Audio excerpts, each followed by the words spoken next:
Bonsoir et merci de nous rejoindre ce soir pour ce mardi des Bernardins enregistré en public, comme chaque semaine. Quel contrat de travail dans une économie concurrentielle? Telle est la question du jour. Et cette question découle d'un constat. Les entreprises françaises se développent au sein d'un contexte concurrentiel mondial dans lequel la réactivité est l'une des clés du succès. S'adapter constamment aux conjonctures mondiales est une nécessité pour que vivent les entreprises. Dans ce contexte, l'emploi devient une variable d'ajustement au marché mondial et les termes de souplesse, de flexibilité, de fluidité sont de plus en plus associés à l'idée de travail. Des aménagements du droit du travail ainsi que l'apparition de formes nouvelles d'emploi et de statut témoignent de cette évolution. Et pourtant, chez certains salariés, la progression de ces emplois dits atypiques suscite de nombreuses craintes. Parmi elles, le risque de fragilisation des statuts salariés traditionnels au profit de nouvelles formes d'emploi moins sécurisantes et aussi, bien sûr, une augmentation des situations personnelles précaires. Alors, comment concilier réactivité aux marchés mondiaux et sécurité dans les trajectoires professionnelles? C'est ce que nous allons voir ce soir avec nos trois invités. Bonsoir Xavier Fontanet. Bonsoir. Vous avez été PDG d'Essilor International de 1996 à 2010. Vous êtes maintenant président du groupe depuis janvier 2010. Ce groupe, je précise, est le numéro 1 mondial des verres correcteurs. Je précise, car c'est un élément important dans le débat à venir, que les produits vendus par Essilor sont basés sur l'innovation, puisque d'après ce que j'ai lu, la moitié du chiffre d'affaires est réalisé avec des produits lancés sur le marché depuis moins de 5 ans. Ce groupe est présent dans 100 pays et il emploie aujourd'hui près de 35 000 personnes. Et puis, pour terminer votre présentation, je précise également que vous êtes l'un des 42 membres de la Commission pour la libération de la croissance française, dite Commission Attali, commission dont le rapport final a été rendu en janvier 2008 au président Sarkozy. Je crois que les travaux se poursuivent encore. Je crois que oui, on a redemandé de recommencer. Donc voilà, on s'est remis au travail. À vos côtés, Denis Viennot, bonsoir. Bonsoir. Vous êtes actuellement président de Chrétiens au Forum. C'est un lieu de dialogue entre les experts des églises et de la société civile autour de grands problèmes actuels. De 2005 à 2007, vous avez été le premier président laïque de Caritas Internationalis et votre dernier ouvrage que voici est sorti ce mois-ci. Il s'intitule « La justice dans la peau » chez DDB. Enfin, troisième invité à vos côtés. Bonsoir Stéphane Art. Bonsoir. Vous êtes président de la JOC. La JOC, c'est bien sûr la Jeunesse ouvrière chrétienne. C'est une association réunissant 10 000 adhérents de 15 à 30 ans, pour la plupart adhérents issus de milieux populaires. Je précise que le sujet de mémoire que vous avez soutenu dans le cadre de votre master de droit et de sciences politiques a pour titre « Le catholicisme social face au capitalisme ». Et puis précisons cette publication associée à un rapport qui a été mené il y a 2 ans par la JOC, dernière tentative de dialogue avant émeute. Alors, les présentations étant faites, entrons dans le vif du sujet et tentons dans un premier temps de poser ce constat. Xavier Fontanet, les entreprises françaises sont aujourd'hui immergées dans le commerce mondial et donc soumises à la concurrence d'entreprises situées bien sûr dans d'autres pays. Alors, il faut, selon vous, absolument intégrer ce facteur dans les réflexions sur le contrat de travail. Cette réflexion, nous proposons. Oui, bon, d'abord, je vous précise que je ne suis pas un grand spécialiste du contrat de travail. Mon métier, c'est d'être entrepreneur ou de diriger une grande entreprise. Effectivement, je pense que la mondialisation est un facteur fondamental qui est très ancien, mais qui s'est sûrement accéléré depuis une vingtaine d'années et qui, on peut le dire, a quand même été porteur, si on prend un peu de distance, de beaucoup de progrès, puisqu'on a eu accès à des produits qui n'étaient pas faits chez nous. Nos entreprises ont pu s'étendre ailleurs. Donc il y a eu certainement un bénéfice de cette économie, mais elle a des contraintes, évidemment. C'est que maintenant, les coûts de circulation, les coûts de transport, les temps de communication sont très très simples, et donc les choses se globalisent de plus en plus. Et donc on peut difficilement maintenant discuter indépendamment de ce que font les voisins. Alors il y a différentes couches, si vous voulez. Il y a une première couche qui est l'Europe, et donc il faut s'inscrire en harmonie avec ce que font nos voisins. Parce que ça, c'est déjà quand même 80% du commerce. Et puis maintenant, vous avez quand même, je dis Europe et Amérique, en disant l'Occident, qui est un premier bloc. Puis maintenant, il est évident qu'il y a un nouveau bloc qui arrive, c'est le bloc le bloc de la Chine et de tous les pays asiatiques, et puis bientôt le bloc de l'Inde. Mais il est sûr que tout ça, ça pose des problèmes d'harmonisation. Donc il y a sûrement deux niveaux. Il y a déjà un premier niveau au niveau de l'Europe. Il faut forcément réfléchir en faisant à peu près ce que font les voisins. Parce que si on crée une dissymétrie, les choses peuvent ne pas fonctionner. Réfléchir, ça veut dire s'adapter donc à ce qui se passe Savoir ailleurs. ce qui se passe et comprendre que ce qui nous arrive est souvent influencé par des comportements extérieurs. Ça, c'est le plus important. Donc, il faut bien connaître ce qui se fait à côté quand on veut réfléchir ici. Voilà. Stéphane Art, vous m'avez dit en préparant l'émission, le problème, ce n'est pas le contrat de travail, mais c'est l'économie concurrentielle, qui vous pose problème. Non. Je pense que dans la question qui nous est posée sur quel contrat de travail dans une économie concurrentielle, faut prendre conscience que le vrai problème, ce n'est pas forcément le contrat de travail, c'est l'économie concurrentielle. L'économie concurrentielle, telle qu'elle existe aujourd'hui, c'est un état de guerre. Les entrepreneurs, les travailleurs sont soumis à une concurrence, à une pression qui est une vraie guerre économique. Alors, quand on défend les valeurs chrétiennes, de paix, de dialogue, on peut difficilement concevoir qu'on peut accepter de voir une part de la société sombrer dans la guerre. On veut défendre la paix à travers le monde, on pense qu'en matière économie, la coopération vaut toujours mieux que la concurrence et la guerre. Donc on pense qu'aujourd'hui, ce système économique, il nuit fondamentalement à la dignité de la personne humaine. On peut le voir à travers les immenses masses de travailleurs qui sont exploités dans différents pays, où le coût du salaire est extrêmement bas et où les conditions de vie et de travail sont vraiment indignes et irrespectueuses de leur dignité. On peut le voir également en France, où les situations de précarité entraînent vraiment des drames humains et qui ne sont pas acceptables à notre sens. Après, il faut admettre la réalité. Cette économie, elle est là. Et on ne peut pas faire comme si elle n'existait pas.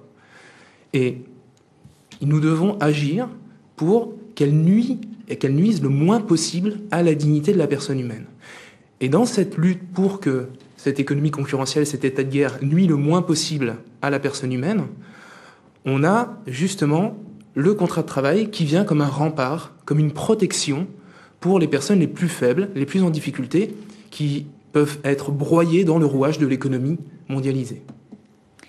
Denis Viennot, votre regard sur ce constat? Moi, j'aurais un regard un peu extérieur, je dirais. Si je parle de mon expérience de Caritas, de mon expérience au Secours catholique, j'aurais tendance à parler de gens qui n'ont pas de contrat de travail. J'ai rencontré il y a quelques jours, pour préparer cette émission, des personnes dans le 93 qui sont accompagnées par des bénévoles du Secours catholique dans la recherche d'emploi. Et je garde en tête ce que me disait l'un de ces hommes qui disait, moi, finalement, le contrat de travail, c'est pas du tout le sujet. Le sujet, c'est de trouver du travail, et n'importe lequel, le plus vite possible pour être réintégré. Je crois que là, on a affaire à des populations, à des personnes qui sont vraiment, c'est les mots qu'ils emploient, qui subissent la violence de la situation actuelle. Puis le Secours catholique fait régulièrement des études sur les personnes qui l'accueillent. Il y a un chiffre qui, moi, m'a frappé en préparant cette émission, c'est le travail précaire, le travail intérimaire, le travail à durée déterminée. En France, le temps partiel, ça fait, plus l'intérim, à peu près 18% des emplois. Dans les personnes qu'accueille le Secours catholique, c'est 60%. Donc on voit bien comment, entre ces deux chiffres, même si les enquêtes du Secours catholique sont pas celles de l'INSEE, à quelques pourcents d'imprécision près, on a, je dirais, face à nous et avec nous, une population qui est complètement à côté du marché du travail pour un certain nombre de raisons sur lesquelles on pourra revenir.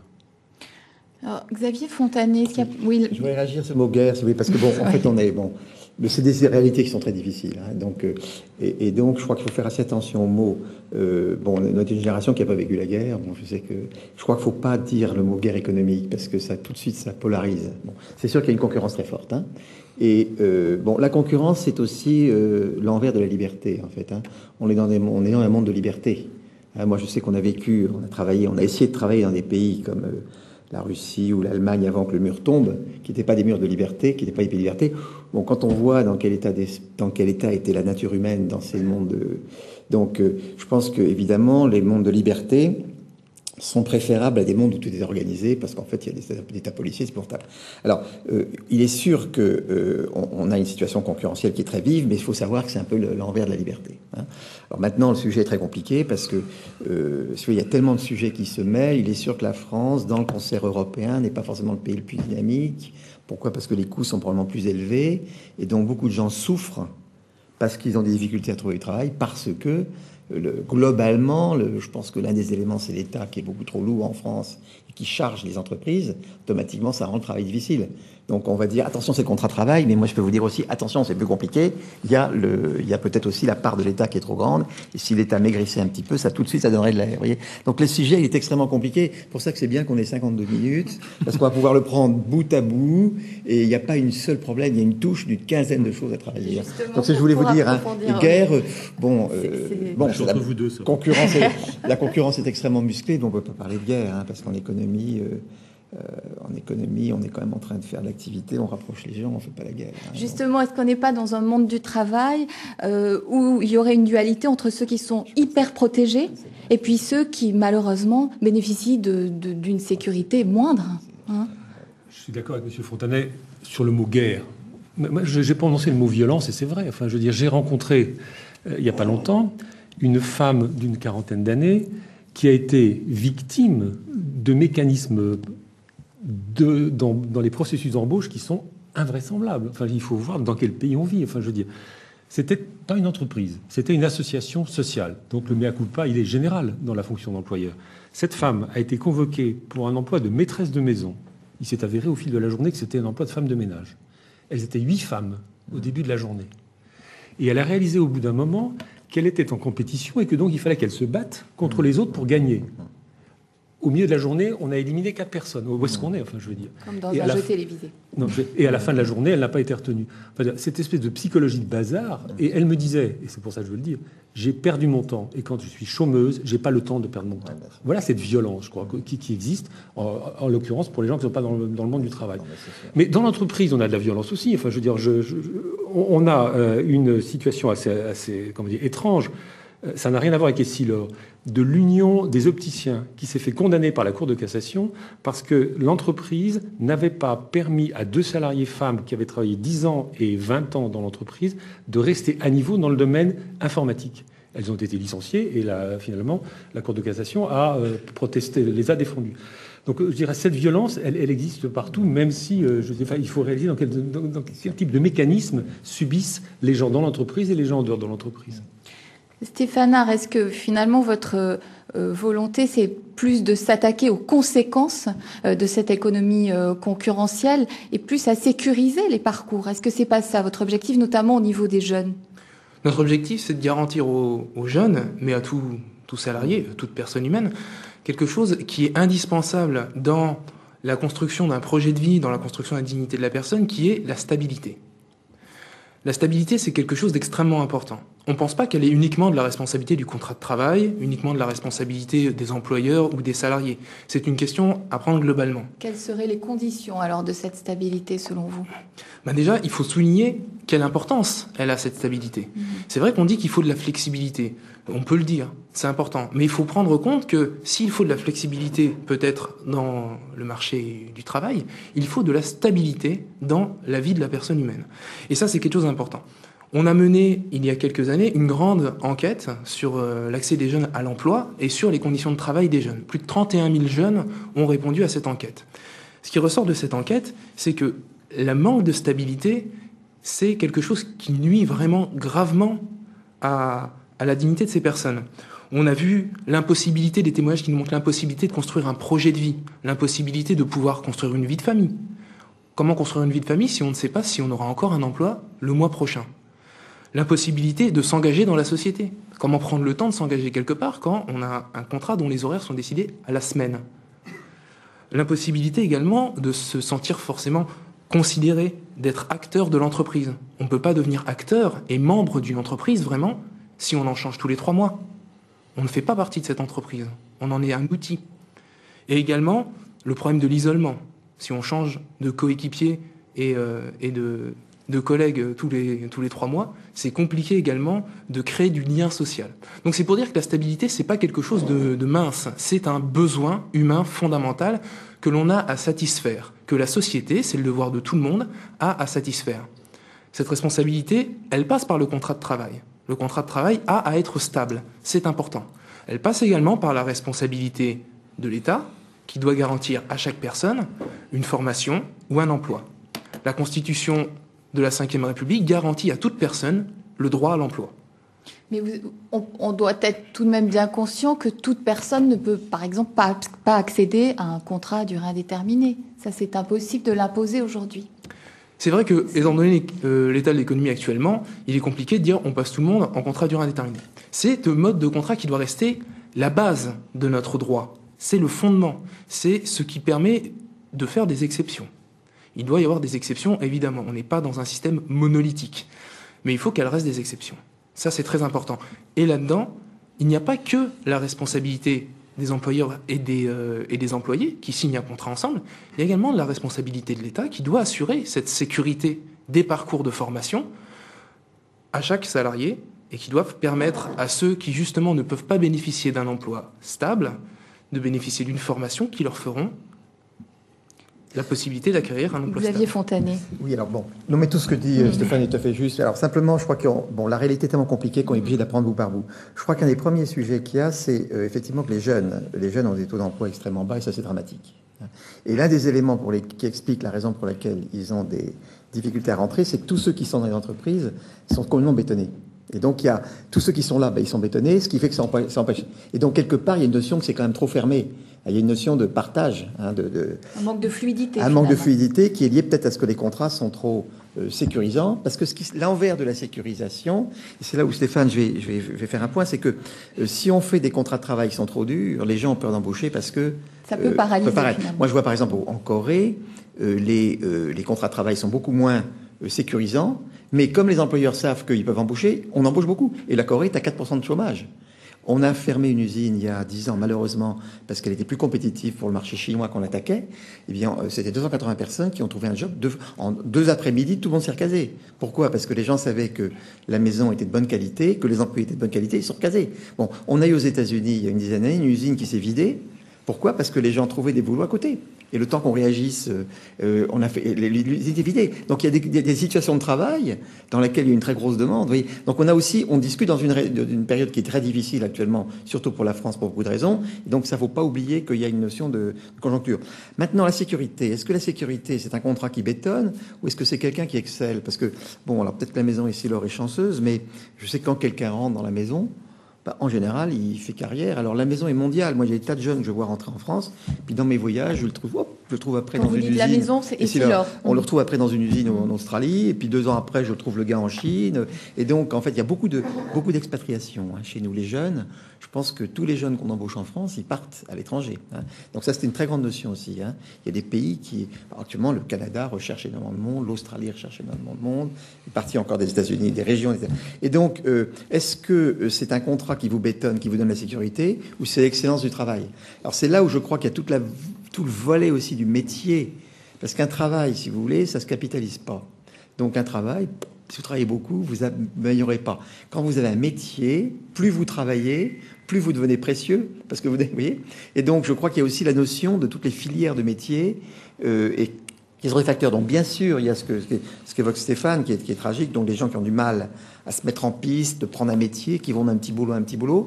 Il y a aussi toute la réalité qui quand même est quantitativement très importante, de ceux qui ont trouvé un métier, qui excellent. Parce que je sais que chez nous, on recherche du monde, des gens de talent, qui sont prêts à s'expatrier, tout ça. Pour ça, c'est des gens pour nous qui ont une valeur absolument énorme, si vous voulez. Donc il y a la réalité, elle est aussi celle-là, il faut aussi dire. Il faut dire ce qui ne va pas, il faut aussi dire qu'il y a des choses qui vont. Et encourager les gens à prendre un métier. Les notions de vocation, c'est vachement important. Les filières techniques, c'est très, très important. Justement, on va aborder la question, après avoir donné la parole à Denis Viennot, de l'apprentissage qui est un bon moyen justement d'accéder à ces métiers. Denis Viennot, votre regard sur le travail justement au niveau mondial et sur ces manières de fonctionner. Au niveau mondial. C'est un peu l'objet de votre livre, d'avoir ce regard sur le monde aussi. On va y aller doucement, passons par l'Europe, enfin je veux dire par étapes.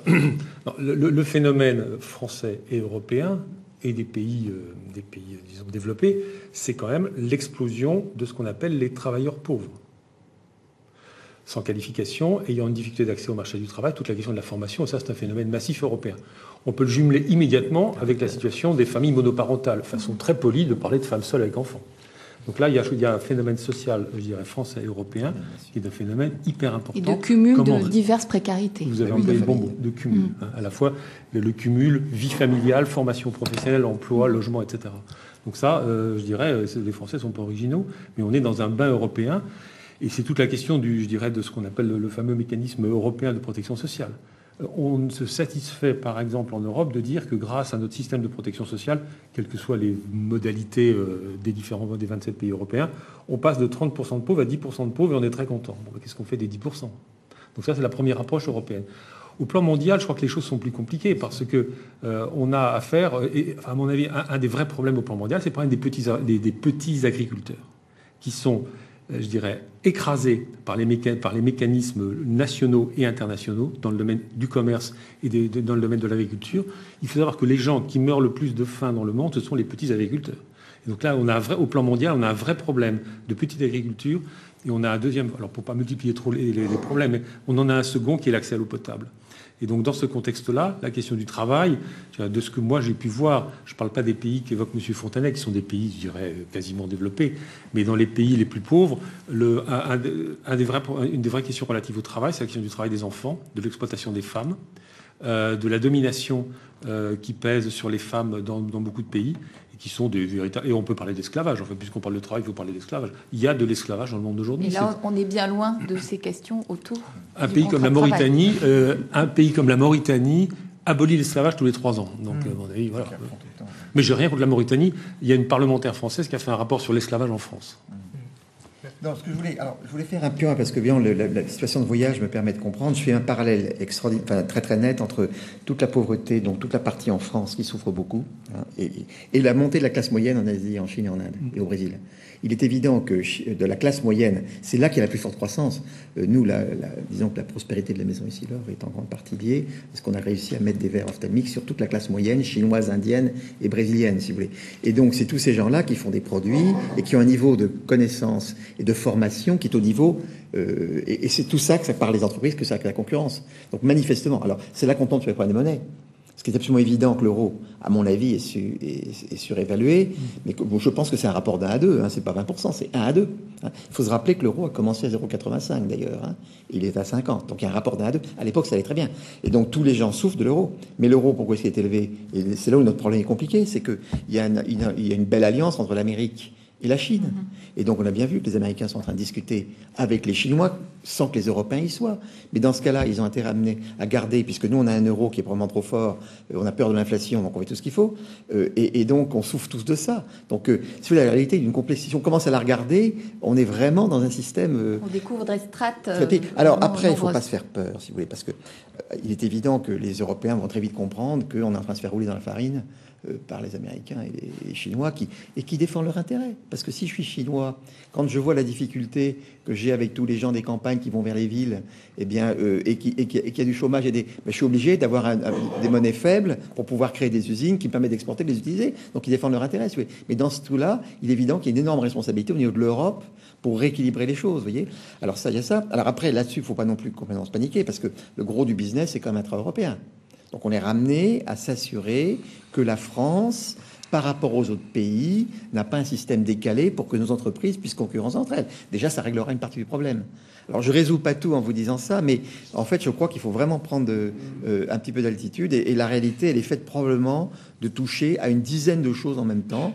Mais je suis d'accord que probablement le plus important, c'est de pouvoir embaucher les jeunes. Et que après, mais ça demande qu'ils travaillent fort. C'est-à-dire que la grande protection, c'est de travailler fort, de travailler dur. Ça, c'est la grande protection.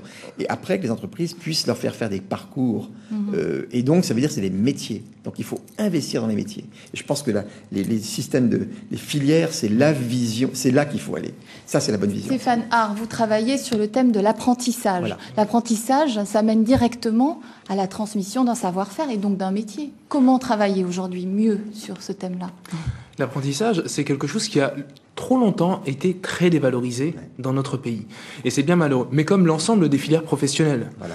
Et ça, c'est quelque chose qui a été dramatique parce que ce sont des filières qui permettent à des jeunes qui ont peut-être pas, on va dire, les compétences rêvées par les polytechniciens en matière de compréhension théorique, mais qui savent faire quelque chose de leurs mains. Voilà. Et qui veulent en faire leur vie et qui veulent pouvoir en vivre. L'apprentissage, c'est quelque chose qui permet ça. Mais il faut revoir aussi les conditions qui sont celles de l'apprentissage. Aujourd'hui, on a beaucoup d'apprentis qui réussissent, à la fin de leur contrat d'apprentissage, à trouver un emploi, et c'est une bonne chose. On a aussi beaucoup d'apprentis qui, malheureusement, ne trouvent pas d'emploi à la fin de leur apprentissage, alors qu'ils pensaient avoir la garantie. On a beaucoup d'exemples, par exemple, dans la boulangerie. Pourtant, la boulangerie a besoin de mains. Elle a besoin de beaucoup de mains. Mais, bizarrement, on a un nombre assez incroyable d'apprentis boulangers qui se retrouvent sans emploi. Donc, ça nous pose des questions, évidemment, à ce niveau-là. Et on pense que le lien entre la formation et l'emploi, c'est quelque chose d'important. C'est quelque chose qui doit être fait de manière importante dans le bénéfice des deux. Parce que ce à quoi doit servir la formation et à quoi doit servir l'emploi, c'est la satisfaction des besoins humains. Malheureusement, des fois, la formation, elle sert surtout à satisfaire des besoins théoriques. Et malheureusement, des fois, l'emploi, il sert souvent à servir des besoins financiers. Il y a vraiment quelque chose là-dedans à travailler. Je suis complètement d'accord avec Stéphane. Non. Denis Viennot je crois que vous me faisiez un signe. Mais justement, aujourd'hui, un apprenti qui termine son apprentissage, vous le disiez, n'est pas toujours certain d'obtenir un emploi et même un contrat de travail, même précaire. On a beaucoup d'apprentis, et c'est le cas de la majorité des jeunes, qui, après leur contrat d'apprentissage, sont testés, retestés, retestés.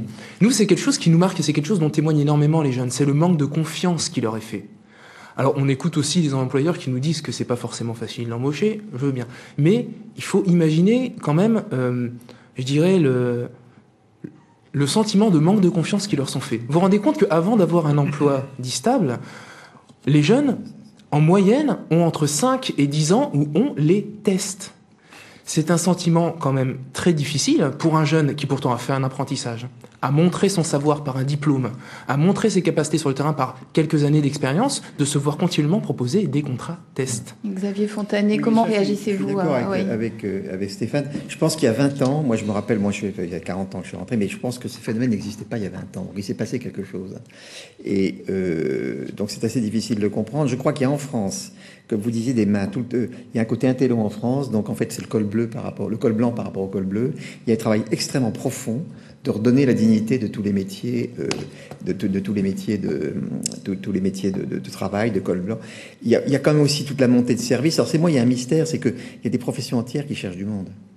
Je sais que dans les travaux publics, par exemple, il y a des acteurs. Moi, je vois il y a un retard dans les constructions, l'entretien, les plombiers. Il y a des demandes absolument phénoménales. Et je crois qu'alors là, j'avoue que je suis pas assez spécialiste pour connaître, mais je pense que dans l'allocation des ressources pour trouver les bonnes filières, là, il y a vraiment un travail à faire. Parce que quand on décide de choisir une filière, on a intérêt à faire gaffe que c'est vraiment une filière dans laquelle on demande. Alors, est-ce que c'est des processus centralisés qui créent tout ça? Est-ce que c'est des processus décentralisés? Ça, c'est tout un sujet. J'avoue humblement de ne pas connaître, mais j'observe. Il y a des tas de domaines. Il y a des chèques de bâtiments actuellement. Il y a d'énormes retards. Donc il y a toute cette filière. Alors peut-être qu'il faut être aussi plus pratique, c'est-à-dire qu'en fait il faut se dire bon, on se lance un peu puis on apprendra sur le tas, sans forcément mettre des diplômes. Vous voyez, il faut être aussi un peu fluide de ce côté-là. Hein. Denis Viennot et puis ensuite Stéphane. Depuis quelques années et maintenant avec le RSA, se sont développés des contrats aidés, soit avec les associations, soit avec les entreprises. Le prochain plan de lutte contre le chômage de longue durée prévoit la création de 140 000, je crois, postes supplémentaires dans l'entreprise qui s'appelle les contrats d'insertion pour entreprise. Voilà. Vous en avez chez Essilor des contrats d'insertion. Et comment ça marche ça marche très bien. Alors nous, on était dans les tout premiers à faire de l'apprentissage parce que, en fait, le métier optique est un métier unique qui n'est pas expliqué. Il y a quand il y a des grands métiers, vous avez des écoles, mettons les ponts et chaussées, il y a l'école des ponts, voyez, alors que l'optique, et donc on a monté nous-mêmes une filière, et donc ça marchait très bien. Bon, c'est pas des quantités énormes, parce que le métier de l'optique est un métier tout petit, mais je crois que le métier, les techniques enseignant au travail, alors je suis d'accord, c'est assez dur, hein, bon. Mais je pense que ça, c'est une extraordinaire filière. D'ailleurs, le président Sarkozy l'a poussé énormément. Je crois qu'il a demandé, d'ailleurs, on a participé à toute une dynamique où les grandes entreprises se sont mises tout ensemble pour pousser la filière de l'apprentissage. Et le tutorat, ça marche ? Tutorat. Ça marche, le tutorat ? Le tutorat, ça marche. Nous, par exemple, on a le tutorat parce qu'on a le problème aussi de tous les anciens qui partent. Bon, alors ça, nous, c'est donc tous les seniors. Et comme on a un métier qui n'est pas dans des livres, qui est dans les mains et dans les têtes, cette idée de transmission. Et donc en fait, on a tous les seniors qui transmettent aux jeunes. Donc ça, on a mis ça. C'est des choses qui se mettent en place, qui se mettent assez bien. Ça marche bien. Ça. Pour terminer, oui, sur cette idée de la formation et de l'apprentissage, Stéphane Art. Alors, moi, il y a des corps de métier, je m'étonne absolument pas qu'ils ne trouvent pas du monde. C'est pas étonnant. Il faut regarder les conditions de travail. Regardez les conditions de travail dans l'hôtellerie, dans le bâtiment. Nous qui, justement, sommes en contact direct avec des milliers de jeunes à travers nos enquêtes qui travaillent dans ces corps de métier, nous disent la pénibilité de ces travaux-là. Dans notre enquête que nous avons fait donc, en 2006, quand on demande aux jeunes « Qu'est-ce que vous attendez le plus d'un emploi ?» Ce qu'ils nous disent majoritairement, c'est pas la rémunération. Donc, faire avancer des billets comme ça, faire avancer les gens derrière les billets, c'est pas forcément ce qu'ils demandent. C'est de la stabilité en premier et des bonnes conditions de travail en deuxième. Il y a des métiers qui sont durs, mais il y a des métiers qui sont trop durs aussi. Et c'est vrai que pour attirer des personnes dans certains métiers, notamment le bâtiment, notamment la restauration, on le dit, il n'y a pas que la rémunération qui compte. Il n'y a pas que ça qui fait l'emploi. Nous, une fois, j'avais eu un débat avec un grand chef de la restauration qui disait « Mais venez chez nous, dans 3 ans, vous gagnez 3 000, 4 000 euros. » Oui, mais en travaillant 50 heures par semaine. Quel rythme de vie, quel sens? Pourquoi travailler si c'est pour passer sa vie uniquement à travailler? Et là, c'est une vraie question de fond, c'est à quoi sert l'emploi? Et là, c'est quelque chose d'important. Après, on va touche pas à la conception aussi. On va pas forcément partir dans des grands débats Non, philosophiques. Je pense que c'est pas là. Il y a des choses plus importantes, mais je pense que c'est quelque chose d'important là-dedans. Et je pense également, et dans la question de la confiance qui avait été posée aux jeunes, c'est également une question qui nous est posée. En France, le contrat de base, c'est le contrat à durée indéterminée, qui normalement est censé offrir une certaine stabilité. Et beaucoup nous disent, beaucoup d'employeurs, mais également d'autres nous disent, c'est un contrat qui est trop rigide.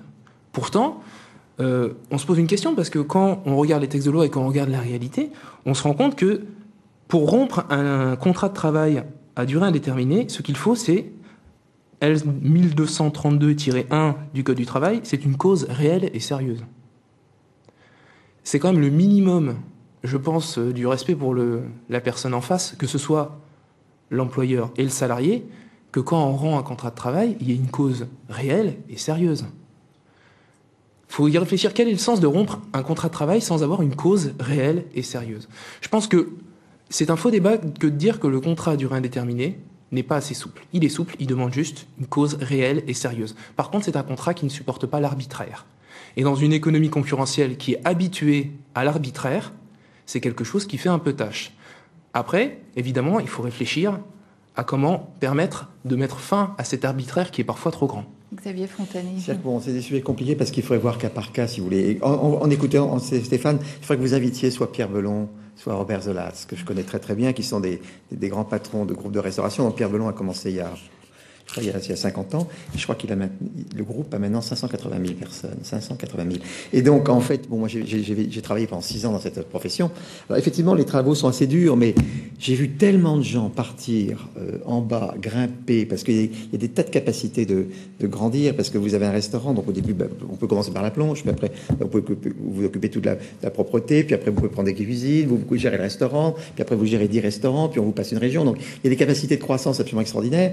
Et sûrement, il doit se passer des choses pas terribles, mais d'un autre côté, vous avez aussi énormément de gens, et moi j'ai adoré cette profession, et j'ai toujours gardé des liens énormes, parce que c'est une profession on a formé les gens d'Accor, par exemple, il y a une académie d'Accor, donc il y a 180 000 personnes chez Accor, et donc ils ont créé une académie, il faudrait faire venir les gens. Alors, vous savez, les choses, on va parler, peut-être les faire discuter avec Stéphane, parce que donc ils ont une énorme besoin de formation. Alors, sûrement, il y a des dégâts par endroit sur le nombre, que voulez-vous. Mais quand on voit sur la très longue durée, c'est comme des entreprises qui sont devenues absolument gigantesques.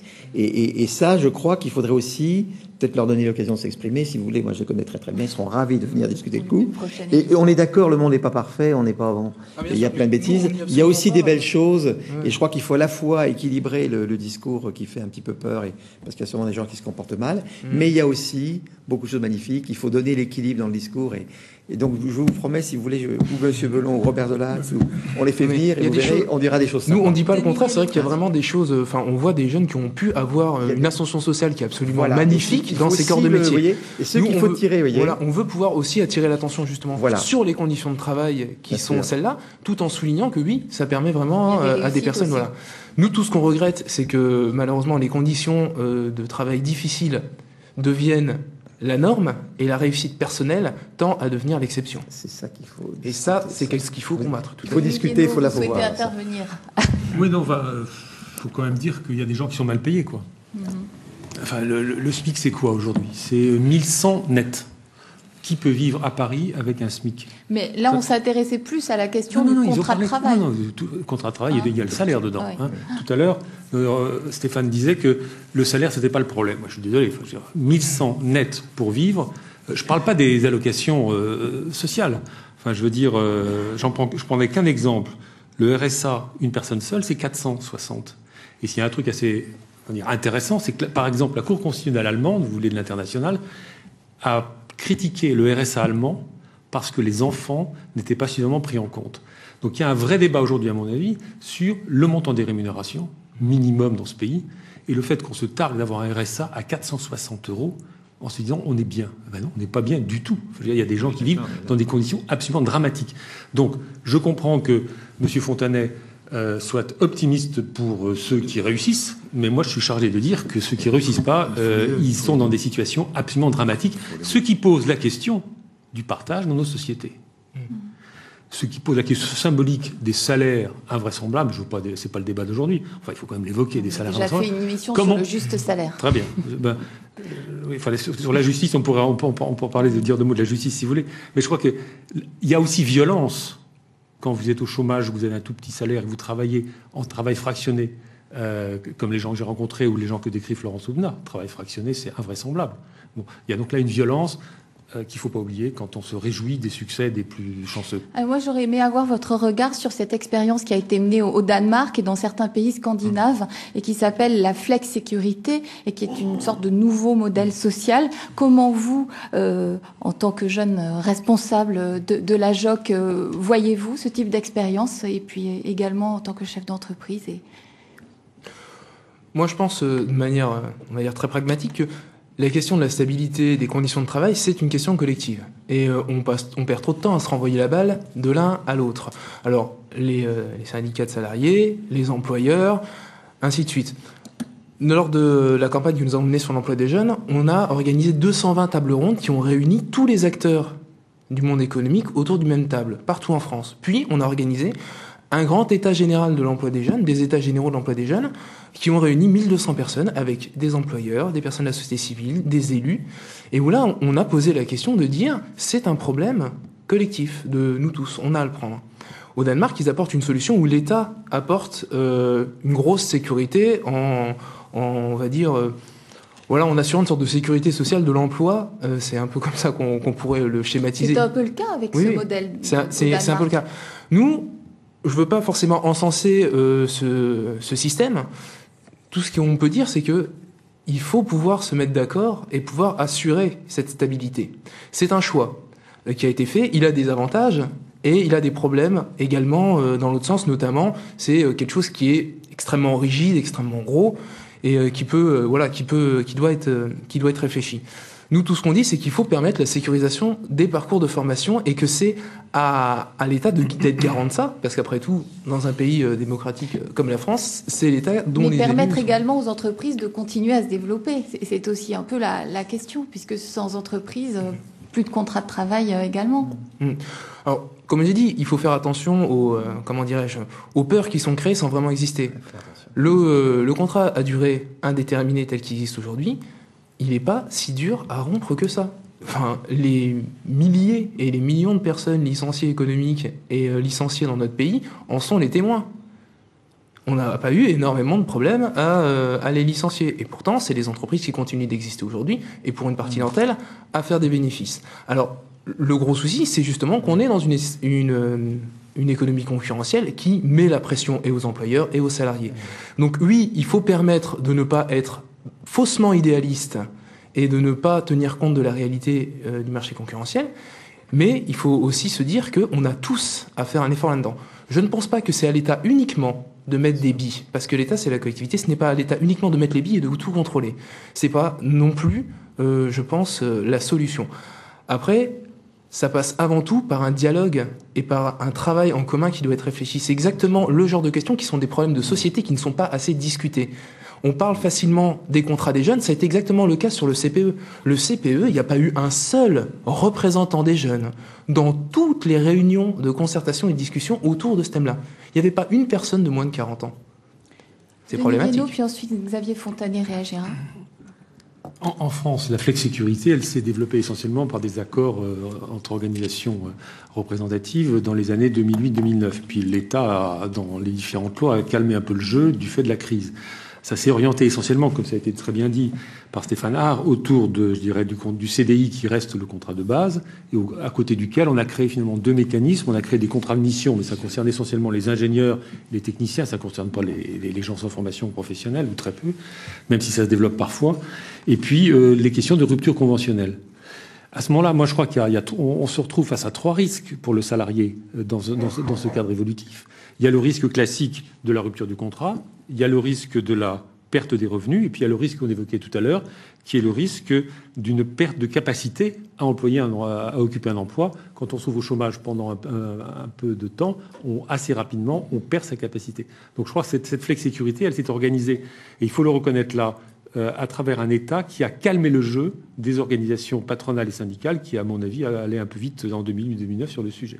C'est la loi qui a dit aux gens « calmons-nous, calmons-nous, restons organisés autour du CDI, certainement des contrats de mission et de la possibilité pour les salariés, dans le cadre de leurs entreprises, d'être protégés. » Non, mais je suis d'accord avec ce qu'il vient de dire. Je réfléchissais en vous écoutant parce qu'il y a aussi une autre chose. Alors peut-être c'est ouvrir un nouveau champ. Et c'est pas, je suis tout à fait d'accord avec ce qui a été dit. Il y a une notion, comme moi qui voyage énormément, c'est la notion de l'image de la France à l'étranger. Et ça, bon, vous vous rendez pas compte à quel point ça impacte nos problèmes. Parce qu'il y a un problème de la charge de travail que la France peut prendre dans le monde.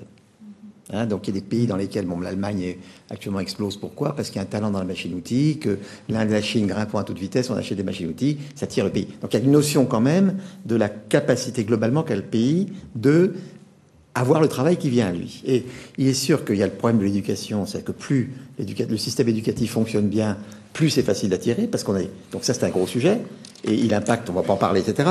Et il y a le problème de l'image. Quand on parlait, par exemple, vous voyez, j'étais effrayé, parce que moi, j'étais au Japon quand les gars de Caterpillar, vous savez, des drames autour de Caterpillar à Grenoble. Bon, et puis donc, alors évidemment, alors la télévision, on montre Caterpillar, etc. Bon, attends, alors les gens ne se rendent pas compte quand un Japonais voit ça. Bon, j'ai des amis qui sont chez Caterpillar aux US. Quand l'Américain voit ça et qu'il dit, bon, il y a l'usine qui est là, et puis, bon, quand ça repartira, est-ce que je fais repartir l'usine japonaise ? Bon, vous vous rendez compte ? Donc, il y a aussi tous ces... Et ça, c'est des sujets, quand vous voyagez... Oui, moi, je vais souvent au Pakistan, ma femme me laisse partir quand même. Enfin, je veux dire... Oui, d'accord. Attendez. Ça, je peux vous dire que c'est un... Enfin, là, on peut faire venir, si les gens veulent bien parler, des gens qui parlent de l'image, c'est des choses qui sont très, très importantes. Alors, je ne veux pas du tout fuir le débat qui est réel, et ça, je crois que... Mais il y a, dans toute la réalité, si vous voulez, il y a toute une... Vous voulez dire que ça peut agir comme un repoussoir, finalement. Un repoussoir, si vous voulez. Les gens ont peur d'y aller. Donc, moi, je sais que dans la commission Attali, il y avait des très grands groupes... il y avait des très, très grands groupes mondiaux dont les PDG étaient là, et ils ont dit, écoutez, nous, en 20 ans, on a vu aussi les... Donc, c'est tout ça. Alors, ça, c'est des choses qu'il faut qu'on règle, des problèmes entre nous, si vous voulez. Mais il faut être extrêmement conscient que des réactions un peu excessives, etc., ou des images télévisuelles extrêmement fortes qui font le tour du monde, c'est absolument dramatique. Hein. Et alors, moi qui voyage, mon devoir, c'est de dire, attendez, on est très content, mais on est dans un monde et il faut faire extrêmement attention. Hein. Mais ça n'empêche pas, je suis d'accord avec ce qui vient d'être dit et qu'il y a un sujet. Alors, après, je pense... C'est vrai qu'il ne faut pas noircir trop le tableau dans l'un et dans l'autre. Il ne faut pas non plus trop... Voilà. Moi, j'insiste un peu sur les conditions peu de travail qui sont dramatiques de nombreux jeunes, notamment, qui sont principalement touchés par des contrats précaires et qui se trouvent dans des conditions de vie qui sont quand même très dures. Et je tiens à le souligner, et si parfois j'appuie un peu dessus, c'est pour dire qu'il y a vraiment des drames importants. Mais c'est pareil, c'est que la France bénéficie d'un très bon taux d'installation des entreprises étrangères, parce qu'on est reconnu pour la qualité de notre main-d'œuvre et par l'excellent niveau de productivité du personnel en France. Et c'est vrai que ça aussi, c'est quelque chose que permet la stabilité du contrat de travail. Si je me mets dans la peau d'un industriel, mettons japonais, qui décide d'aller en France et que j'entends Stéphane, je dis bon, c'est pas mal, ça me donne envie d'y aller parce que je vais aller voir. Vous voyez, donc on a aussi il faut évidemment attirer l'attention sur ce qui ne va pas. Il faut aussi dire qu'il y a des choses qui vont. Si il faut bien équilibrer de ce qui va. Alors peut-être que moi, il se trouve que la maison dans laquelle je travaille depuis a plutôt un bon fonctionnement. Donc peut-être que je ne suis pas complètement au courant de tout, hein, sûrement pas d'ailleurs. On a chacun notre devoir de faire bien ce qu'on a, si vous voulez. Mais il faut aussi équilibrer pour pas que les gens aient peur. Et parler également de ce mouvement de fond qui est ce mouvement de création d'entreprises et ce fameux succès du statut également d'auto-entrepreneur. C'est phénoménal ce qui s'est passé. Est-ce que ça, c'est à souligner pour vous, par exemple, Denis Viennot? Écoutez, je vais biaiser un tout petit peu, mais pour répondre à votre question. Statut d'auto-entrepreneur, j'ai pas de réponse là-dessus. Par contre, j'ai été très frappé en rencontrant les gens dont je vous parlais tout à l'heure à propos de la création d'entreprises et du microcrédit. J'ai noté les chiffres parce que ça m'a paru extrêmement intéressant. C'est une frange totalement marginale de cette population pauvre qui a la capacité de créer des micro-entreprises grâce à du microcrédit. Donc là, on nous fait un baratin, et moi je suis un des premiers à faire du baratin mondial sur le microcrédit, etc., même si c'est pas la panacée. Souvent, quand des femmes font du microcrédit, c'est le mari qui pique la recette, donc ça, passons. Donc tout n'est pas parfait, mais bon, globalement, c'est quand même un mécanisme intéressant. Par contre, chez ces populations, et c'est ça mon point, en difficulté en France, c'est, je dirais, efficace pour certains, mais marginal en nombre. Et je crois qu'il ne faut pas qu'on se trompe là-dessus. Alors, sur le statut d'auto-entrepreneur, je n'ai pas vraiment de réponse à la question pour l'instant. Ça signifie que pour vous, on doit signaler l'intérêt de l'initiative personnelle dans le travail, que ça, c'est important d'aider l'initiative personnelle. Le microcrédit aide. Bien sûr. Je peux vous faire un show sur le secours catholique et le microcrédit en France ces 15 dernières années et vous dire que, mais au total, ça fait combien de personnes? L'ADI, je peux vous faire le même show sur l'ADI que j'aime beaucoup. Au total, ça fait combien de personnes? Ça fait quelques milliers de personnes. C'est très bien. Oui. Bon, c'est très bien. Mais c'est pas ça qui résout le problème de l'immense masse des gens qui sont en marge de la société. Et cela peut aussi justement nous montrer des difficultés qui existent dans le monde du travail. Si jamais on peut voir justement une frange marginale et aussi la volonté, parce que c'est quelque chose qui touchons principalement les quartiers populaires, de beaucoup de jeunes, de vouloir se lancer dans le business, de vouloir avoir une réussite comme celle-là. Il y a des questions d'image évidemment qui tournent autour de la réussite personnelle et qui parfois sont malheureuses parce qu'elles passent par une absence de solidarité. Mais il y a la volonté de vouloir s'en sortir. Et la grande difficulté, c'est qu'on voit qu'aujourd'hui, le statut de salarié, pour ces populations-là, ne permet plus de s'en sortir. Parce qu'exactement, avec un SMIC, je peux en parler, je suis au SMIC, mais avec un SMIC en région parisienne, on ne vit plus. Alors on rêve de mieux. Le problème, c'est qu'il y a un plafond de verre. Et il est difficile pour les jeunes, et même pour une grande part de la population, d'avoir au-dessus du SMIC. Et comme on ne peut pas vivre avec ça, on espère autre chose, on veut autre chose, et c'est un rêve pour beaucoup de personnes de pouvoir devenir entrepreneur parce que c'est la volonté, le rêve d'avoir accès à une condition de vie qui soit meilleure. C'est beaucoup de désillusions, c'est quelques-uns qui y arrivent, et il faut souligner les belles choses qui se passent et la possibilité pour certains vraiment de faire de belles réussites, mais il faut aussi souligner que ça part également du constat que le statut de salarié aujourd'hui en France, c'est pas quelque chose qui a la cote et qui permet de s'en sortir. Le statut d'auto-entrepreneur est d'ailleurs souvent un complément à une activité principale. Alors, Xavier Fontanet, vous êtes membre de la commission Attali, et dans les 8 grandes ambitions de la commission, j'aimerais qu'on termine cette émission parce qu'il nous reste 3 minutes.